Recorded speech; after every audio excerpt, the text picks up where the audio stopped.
Hey guys, welcome to my channel. আমি মহারাজার। এখন আমরা কথা বলবো হচ্ছে বরবাদ দিয়ে মেগাস্টার শাকিব খান কি অলরেডি দেবদাস জিদ্দার সাথে টলিউড গিলে খেতে পারে। এই আমার একটা খুব মোস্ট পপুলার ভিডিওতে খুব পপুলার একটা ভিডিও আছে, ঠিক আছে, এবং সেটাতে বেশ ভালো রকম ভিউজ পেয়েছে আর কি, যে শাকিব খান গিলে খেলো তো দেবদা জিদ্দার সাথে টলিউড, এরকম একটা লাইন লিখে আর কি ছিল, এবং সেটাতে বেশ ৭৭,০০০ মতন ভিউজ পেয়েছে। প্রচুর পাবলিক পছন্দ করেছিল সেই ভিডিওটাকে। তো আমি এখন এই ভিডিওটাও সেই ফরম্যাটে বানাতে চলেছি, তবে কথাটা একটু অন্যরকম বলবো, কারণ সেবারে ছিল তুফান, এবারে আছে বরবাদ। তো তুফানে যেটা যেটা ছিল না বরবাদে সেটা সেটা আছে। তাই জন্য বরবাদের কী বলবো, প্রেজেন্টেশন বা বরবাদের ওয়েস্ট বেঙ্গল থেকে ব্যবসা করা বা টলিউড থেকে ব্যবসা করা, সো কল্ড টলিউড আমরা বলি তো এটাকে, এই জায়গাটাকে, এবং আমরা বলি যে ওয়েস্ট বেঙ্গল এপার বাংলা বলো বা ইন্ডিয়া থেকে ব্যবসা করা অনেক বেশি ইজি রাদার তুফান। আসছি একটা একটা করে পয়েন্টে। প্রথম যেটা নিয়ে আমরা কথা বলবো সেটা হচ্ছে যে এই ছবিতে যিশু সেনগুপ্তর অ্যাপিয়ারেন্স। ইয়েস, যিশু সেনগুপ্ত বরবাদ ছবিতে অ্যাপিয়ার করেছে, এবং যেভাবে অ্যাপিয়ার করেছে সেটা হোল ওভার ইন্ডিয়াকে বেশ একটা এক্সাইটমেন্ট যোগাবে। যিশু সেনগুপ্তর নামটা না এখন গোটা ইন্ডিয়া জুড়ে খুব বেশি করে করে, এবং যিশু সেনগুপ্ত শুধু বাংলার অভিনেতা নয়, যিশু সেনগুপ্ত তেলেগুর একটা বড় ফেস। তোমরা কারা কারা জানো কি জানো না আমি জানি না, তেলেগুতে উনি টাইগার নাগেশ্বর রাও, পপুলার ছবিগুলোর কথা বলছি, বা আচারিয়া, যে ছবিগুলো পরবর্তীতে ওটিটিতে এসব বেশ পপুলার হয়েছে, এগুলো পপুলার বড় ছবি, সেই বড় ছবির কিন্তু পার্ট যিশু সেনগুপ্ত। এবং সলমান খানের সাথেও একটা সিনেমা করেছিল, অন্তিম সিনেমাটাতে বোধহয় সলমান খানের সাথে ছিল। তো যিশু সেনগুপ্ত না একটা বড় ফেস, বলিউড বা সাউথের জন্যও সেটা একটা বড় ফেস। তো যখন যিশু সেনগুপ্তকে দিয়ে ভালো করে প্রচার করা হয় যদি ইন্ডিয়াতে, গোটা ইন্ডিয়াতে, তাহলে কিন্তু ভালো রকম একটা ব্যবসা করার চান্স আছে, যেটা বরবাদ টিম করবে না আমি শিওর। তো ইন্ডিয়াতে তারা রিলিজই তো করছে না, তো এত কথা আসছে কোথা থেকে? এসব আসছে কারণ ভাই আমার আমার মনে হলো যেটা নিয়ে বলি, যদি রিলিজ করে ইন্ডিয়াতে তাহলে তুফানের থেকে বরবাদ একটু হলেও বেশি ব্যবসা করতে পারে বলে আমার ধারণা। আচ্ছা, এবার আসি প্রথম যেটা মনে হয়, যে অনেকেই তো বলে যে শাকিব খানের ছবি বাংলাদেশেই চলে, ওয়েস্ট বেঙ্গলে চলে না। ভাই তার জন্যে প্রথমত জিদ্দার বস 2 সিনেমাটা একই দিনে ওয়েস্ট বেঙ্গল এবং বাংলাদেশে রিলিজ করেছিল, তবে সেই সিনেমাটা ওই লেভেলে ব্যবসা করেছিল। এবার তুমি দেবদারও কিছু কি সিনেমা বাংলাদেশে দেবদার সেরকম বাংলাদেশ বক্স অফিসে নেই, কিন্তু দেবদার প্রচণ্ড বাংলাদেশ থেকে মানুষ ভালোবাসে দেবদাকে। কেন? কারণ দেবদা শাকিব খানকে খুব রেসপেক্ট করে, দেবদা সবাইকে খুব রেসপেক্ট করে, এবং বাংলাদেশের যে রাজনৈতিক পরিবেশ সেটাকে পর্যন্ত দেবদা বলে যে না, বাংলাদেশের বিষয়টা বাংলাদেশের, আমি চাই সব সুস্থ হয়ে যাক, এবং আমরা দুই বাংলা মিলে একসাথে করি, যেটা শাকিব খানও করেন, যে দুই বাংলা মিলে আমরা রাজত্ব করি, আলটিমেটলি আমরা বাঙালি। এই বিষয়ভাবে না দেবদা প্রচণ্ড রেসপেক্ট করে, এবং দুবাইয়ের মাটিতে গিয়েও দেবদা শাকিব খানকে প্রচণ্ড রেসপেক্ট করে এসছে। যেখানে বাংলাদেশ থেকে দেবদাকে প্রচণ্ড শ্রদ্ধা করা হয়, ভালোবাসা হয়, খুব ভালোবাসে লোকে। তো এটা খুব ভালো দিক, এটা একটা অ্যাকচুয়ালিতে খুব ভালো দিক। এবার সেই কারণেই আমি তোমাদেরকে বলছি যে এই ছবিগুলো না, যে কোনো ছবি যেটা যদি খুব হাইপ ওঠে, যেরকম বাংলাদেশে বরবাদের প্রচণ্ড হাইপ রয়েছে, তো এরকম একটা হাইপ ওঠা ছবিকে কিন্তু ব্যবসা করতে হলে, ইন্ডিয়াতে ব্যবসা করতে হলে, বা একই দিনে যদি সব জায়গায় রিলিজ করা যায়, তাহলে কিন্তু ব্যবসাটা দ্বিগুণ ত্রিগুণ হয়ে যায়। এবং এটা হতে পারে, কারণ ঈদ রিলিজ আমাদের এখানে কিন্তু এবারে কোনো বড় সুপারস্টারের কোনো রিলিজ নেই। এটা হচ্ছে সেকেন্ড পয়েন্ট, সবথেকে বড় পয়েন্ট। এখানে আমাদের এখানে কোনো বড় সুপারস্টারের কোনো বড় রিলিজ নেই। সিকান্দার, আমি হিন্দি ছবির কথা বলছি, আমি বেঙ্গলে বলছি, জিদ্দারও কোনো বড় রিলিজ নেই, দেবদারও কোনো বড় রিলিজ নেই। ঈদ কিন্তু আমরা ছেড়ে দিয়েছি, এবারে পুরো ফাঁকা আছে ঈদ এবং ঈদ উল ফিতর। এই টাইমটা কিন্তু শাকিব খান যদি একই দিনে একই সময় এখানে রিলিজ করে, তাহলে বাঙালি অন্তত বাংলা ছবি হিসেবে অ্যাটলিস্ট দেখতে যাবে, বুঝলে তো, কিছুটা হলেও বাঙালি। কিন্তু সেটা তো রিলিজ হবে না। এই যে দুই দেশের যে চুক্তিগত প্রবলেম, আরও নানান প্রবলেম আছে, যদি সেইগুলো একবার কমপ্লিট করে ফেলা যায়, তাহলে আমার মনে হয় যে অনেকটা বেশি ওভারকাম করা যেত, এবং বরবাদ তুফানের থেকে অনেক বেটার বিজনেস করতে পারতো। এবার যদি তুফানের মতন 1 মাস বাদে বরবাদ এখানে রিলিজ করে, তাহলে আমার মনে হয় না যে আর কোনো হাইপ থাকবে, থাকবে। তবুও তুফানের থেকে বেটার ব্যবসা করবে। কেন? কারণ যিশু সেনগুপ্তর এই নামটা রয়েছে বলে। যিশু সেনগুপ্ত এই নামটা কিন্তু খুব ইম্পর্টেন্ট ইন্ডিয়ার জন্য, ওয়েস্ট বেঙ্গলের জন্য। যিশু সেনগুপ্ত থাকলে সিনেমাতে তারা ভরসা করে এখন যে না, যিশুদা তো খারাপ স্ক্রিপ্ট চুজ করবে না, এই একটা ব্যাপার রয়েছে। আর যেটা আমি বলবো সেটা হচ্ছে শাকিব খানকে না খুব প্রমিসিং লাগছে, প্রচণ্ড প্রেজেন্টিং লাগছে।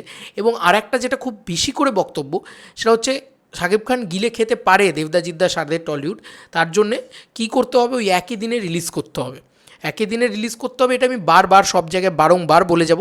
এবং আর একটা আমি খুব বেশি করে কথা বলতে চাই, এই ছবিটার খুব ভালো positive word of mouth generate হতে হবে বাংলাদেশ থেকে, ঠিক যেটা তুফানের ক্ষেত্রে হয়েছিল। তুফান একটা অসাধারণ সিনেমা, এই কথাটা বাংলাদেশ থেকে প্রচণ্ডভাবে জেনারেট হয়েছিল দেখবে। তো তুফানের মানে এসে তা আমাদের এখানে দেখার পরে আমাদের এখানকার যারা সমালোচকরা রয়েছে তারা অতটা পছন্দ করেননি। আমরা যদি এর দিকে চলে আসি, বরবাদের দিকে চলে আসি, বরবাদ যদি মারাত্মক সিনেমা হয়ে যায়, মারাত্মক, ঠিক আছে, খুব মারাত্মক সিনেমা, গল্প হিসেবে ভালো, প্রচণ্ড ভালো একটা সিনেমা হয়ে যায়। মেহেদি হাসান হৃদয় সত্যি সত্যি একটা ভালো সিনেমা। নকল কে লিয়ে ভি আকল হতা হ্যায়, আকল লাগতা হ্যায়, এই জিনিসটা যদি করে দিতে পারে, খুব সাকসেসফুলি করতে পারে, তাহলে কিন্তু আমাদের এখানেও এটা নিয়ে প্রশংসা হবে। এই প্রশংসাটা কিন্তু অলরেডি টিজার নিয়ে শুরু হয়ে গেছে। এটা কিন্তু তুফানের মতনই টিজার নিয়ে শুরু হয়েছে, গানগুলো নিয়ে প্রশংসা হবে, তার পরবর্তীতে তোমার ট্রেলার ইত্যাদি এলে সেগুলো নিয়ে প্রশংসা হতে পারে, তারপরে আস্তে আস্তে সিনেমাটা এলে প্রশংসা হতে পারে। প্রশংসা যদি হয় তাহলে কিন্তু এখানে এই সিনেমাটা, বরবাদ সিনেমাটা বিজনেসও করতে পারে, সেটা 1 মাস বাদে এসে হলেও বিজনেস করতে পারে। কিন্তু কখনোই আমার মনে হয় না যে মানে সব রেকর্ড ভেঙে দিচ্ছে, উড়িয়ে যাচ্ছে, এগোচ্ছে, এটা হবে না। তবে সেটা হতে পারতো, আমি বারবার বলছি, ওয়েস্ট বেঙ্গল বক্স অফিসে সেটা হতে পারতো যদি একই দিনে রিলিজ করা হতো। তাহলে সত্যিই বরবাদ কিন্তু মানে সাধের টলিউডের ওপরে বেশ, দেবদা জিদ্দার সাধের টলিউডের ওপরে বেশ একটা এফেক্ট ফেলতো। এবং সেই সময় না তুফান যখন রিলিজ করেছিল তখন না আমরা অলরেডি বিভিন্ন স্টার্সদেরকে যাদের কাছেই পাচ্ছিলাম যে আচ্ছা তুফান রিলিজ করছে, এটা নিয়ে কীরকমভাবে দেখছো, কীরকমভাবে এ করছো। এখানকার টলিউডের বিভিন্ন মানুষজনদের জিজ্ঞেস করছিলাম, তারা কিন্তু নিজেরাও খুব এক্সাইটেড ছিল যে আচ্ছা এত হাইপ উঠে গেছে বাংলাদেশ একটা সিনেমা নিয়ে, তো এটা অ্যাকচুয়ালি তো আমাদের এখানে কী করবে। তো আমাদের কলকাতাতে এতটাই দেরি করে রিলিজ করা হয় যে মানে সেই হাইপটা থাকে না, এবং সেই কারণে একটু আন্ডার পারফর্ম করে। কিন্তু এরম নয় যে একেবারে মানে যারা দেখেছে তারা ভালো বলেছে, একেবারেই চলেনি, একেবারেই কেউ দেখতে যায়নি, এমনটা কিন্তু নয়। পাবলিক রিয়াকশান কিন্তু পাওয়া গিয়েছিলো, মানে এমন নয় যে দুটো লোক বসে আছে হলের ভিতরে, এরকমটা হয়নি। তো এইটাই আমি বলছি যে মানে হতে পারে শাকিব খানের এই ছবি মারাত্মক কিছু করতে পারে।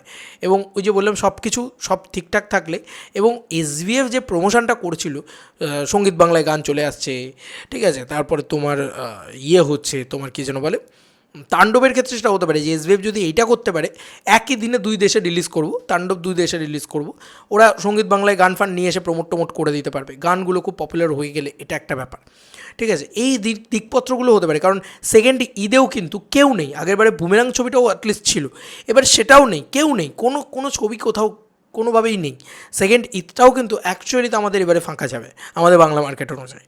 তো সেই রকম একটা টাইমে যদি শাকিব খান এসে বিজনেস করতে পারে, খারাপ কী ভাই, বাংলা ছবিই তো ব্যবসা করছে। আমি ওই ইন্ডিয়া ভার্সেস বাংলাদেশ মনে করি না, পরিষ্কার কথা। কিন্তু ওটা করার জন্য একটা ইয়ে লাগবে, এবং সেটা হলে তো ভালো। শাকিব খান যদি এটাও হয় যে শাকিব খান 1 কোটি টাকার ব্যবসা করে নিয়ে গেল, 2 কোটি টাকার ব্যবসা করে নিয়ে গেল, এটা তো আমি স্বপ্নের কথা বলছি, 2 কোটি টাকা মানে অবিশ্বাস্য, 1 কোটি টাকার যদি ব্যবসা করে নিয়ে যায়, সেটা কিন্তু আমাদের এখানকার ইন্ডাস্ট্রির জন্য চ্যালেঞ্জিং। এবং এটা আমাদের ইন্ডাস্ট্রিকে এইটুকু বোঝাবে যে মাস কমার্শিয়াল সিনেমা বানালে, ভালো বানালে সেটার দর্শক আছে এবং সেটা লোকে দেখে, এটা তো প্রমাণিত খাদান দিয়ে। তো আজকে এরকমটা হলে শাকিব খান যদি আজকে আমাদের এখানে এসে একটা হিউজ ব্যবসা করে, আমি আগেরবারও বলেছিলাম পোটেনশিয়াল নেই, কিচ্ছু করতে পারবে না, এই ধরনের মন্তব্য আমি কখনও করি না শাকিব খানের পক্ষে বা বিপক্ষে। যাই হোক, আমি এটা করতে চাই না, কারণ আমি কাউকেই ছোট করতে চাই না। কেনই বা বলবো? কালকে আমি বলবো যে জিদ্দার লায়ন ছবিটা বাংলাদেশে পোটেনশিয়াল নেই, বাংলাদেশে যদি কেউ বলে সেটা আমার খারাপ লাগবে না শুনতে? আমার তো লাগবে খারাপ। এবং সত্যি সত্যিই কি পোটেনশিয়াল নেই? পোটেনশিয়াল তো আছে, একই দিনে রিলিজ করো, কিছু তো প্রমোশন করো। তুমি দেখছো তো আমাদের এখানে প্রমোশনটা কতটা ইম্পর্টেন্ট, আমাদের এখানে খাদান ঘুরে ঘুরে প্রমোশন করেছে।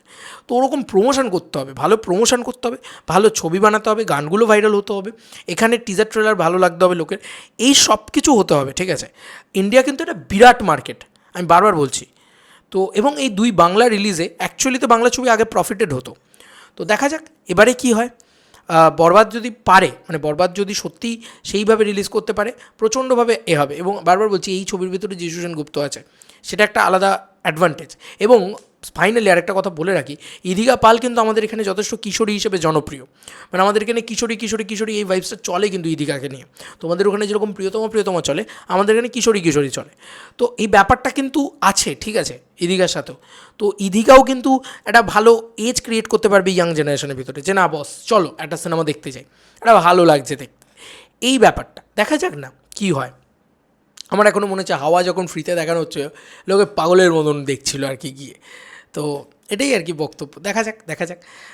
আমি যথেষ্ট ওয়েট করে বসে আছি। দেখো শাকিব খান যদি এসে এখানে 1 কোটি টাকার ব্যবসা করে না, তাহলেও আমাদের ইন্ডাস্ট্রি ভাববে যে না, মাস কমার্শিয়াল ছবি আছে। এই বছরে শুরুতে একটা মাস কমার্শিয়াল ছবি নেই, এবং না থাকলে কি হয় একটা ইন্ডাস্ট্রির, সেটা মানে সেটা নিয়ে না হয় অন্য কোনো ভিডিওতে আলোচনা করব। প্রবলেমেটিক ইন্ডাস্ট্রি হয়ে যাচ্ছে, একটা মাস কমার্শিয়াল ছবি নেই। আর মাস কমার্শিয়াল ছবি ছাড়া 20 কোটি টাকা, 25 কোটি টাকা, 30 কোটি টাকার বক্স অফিস আসবে না, আমি এটা পরিষ্কার বলে দিতে পারি, যেটা খাদান করে দেখিয়েছে। তো এইটা হচ্ছে ব্যাপার। এখানে যদি 1 কোটি টাকারও শাকিব খান ব্যবসা করে নিয়ে যেতে পারে, আমাদের এখানে টনক নড়বে যে ভাই শাকিব খান কী করে এখান থেকে 1 কোটি টাকার ব্যবসা করে নিয়ে চলে গেল, চলো আমরাও আমাদের স্টারদেরকে নিয়ে কিছু একটা করি, যাতে মানে এই ব্যবসাটা ঠেকানো যায়। ঠিক আছে, এইটা খুব দরকারি, এটা খুব দরকারি। তবেই এই কম্পিটিশন মার্কেট যতক্ষণ না হচ্ছে, ততক্ষণ কিছুতেই আমাদের টনকও নড়বে না, আমরা ওই সিরিয়ালই বানিয়ে যাবো। তো আমাদের এখানে টনক নড়াটা খুব জরুরি, আমাদের ওখানে শাকিব খানের ব্যবসা করাটা খুব জরুরি।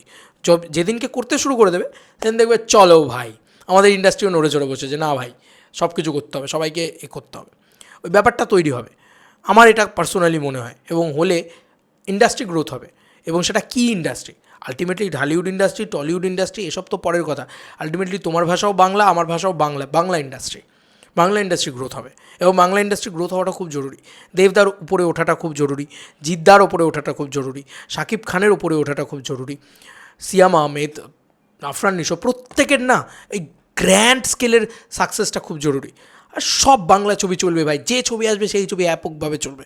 তবে তো আমাদের মজা, সারা বছর আমরা সেই ছবিগুলো নিয়ে আলোচনা করবো। বাঙালি আমরা আলটিমেটলি, যে ছবির ক্রেজ থাকবে, একটা মাস কমার্শিয়াল ছবি, একটা ক্রেজ, যেটা আলোচনা করার মতন জায়গা থাকবে, নাহলে কোনো লাভ নেই ভাই। পরিষ্কার কথা বললাম, বহুরূপী আমাদের এখান থেকে এত ব্যবসা করলেও আমি কি করতে পেরেছি বহুরূপী নিয়ে? যাই হোক, চলো বন্ধুরা, নতুন কোনো ভিডিওতে দেখা হবে, বাই বাই।